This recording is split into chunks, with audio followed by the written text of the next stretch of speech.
వృశ్చిక రాశి వారు ఎంతో అదృష్టవంతులుగా కాబోతున్నారు. గత 2.5 సంవత్సరాలుగా అర్ధాశ్రమ శనితో బాధపడే వాళ్ళందరికీ ఒక గొప్ప అయినటువంటి అదృష్ట అవకాశంగా భావించగలగాలి. 30 సంవత్సరాల తర్వాత మీనరాశిలోకి శని భగవానుడు సంచారం చేయడం వలన వీరికి ఇక రాబోయే కాలమంతను కూడా వీరి కష్టానికి, వీరి యొక్క ఆలోచనలకు, వీరి యొక్క విధి విధానాలకు ఎలాంటి ఢోకా లేదు అని చెప్పి గమనించగలగాలి.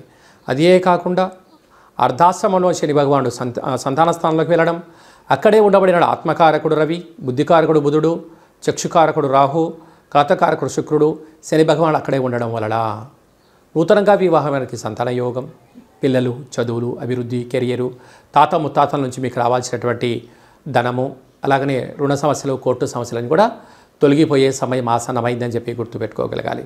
అయితే అష్టమంలో కుజుడు ఉండడం వలన ఈ సంవత్సరం చివరిలో చాలా జాగ్రత్తగా ఉండి తీరగలగాలి. మీ జన్మ నక్షత్రం రోజున పూర్ణిమ, అష్టమి, అమావాస్య తిథులు ఎందున కొత్త పనులు ప్రారంభించకపోవడం ఉత్తమోత్తమం.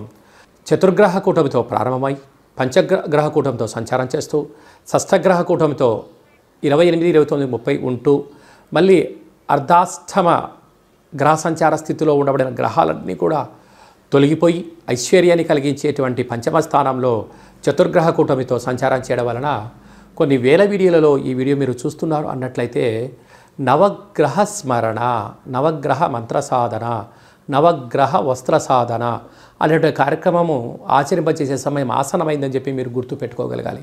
మీ వ్యక్తిగత జాతకంలో గ్రహాలు ఎక్కడ ఉన్నాయి, స్మరణ ఏ రోజు ఏం చేయాలి, ఎలాంటి ఆహారం తినాలి, ఎలాంటి వస్త్రాలు వేసుకోవాలి, ఎలాంటి విధి విధానాలు పాటించాలో తెలుసుకున్నట్లయితే సంపూర్ణమైన వృశ్చిక రాశి వారికి అద్భుతమైన రాజయోగం వృశ్చిక రాశి వారి సొంతం కాబోతుందని చెప్పి గమనించాలి.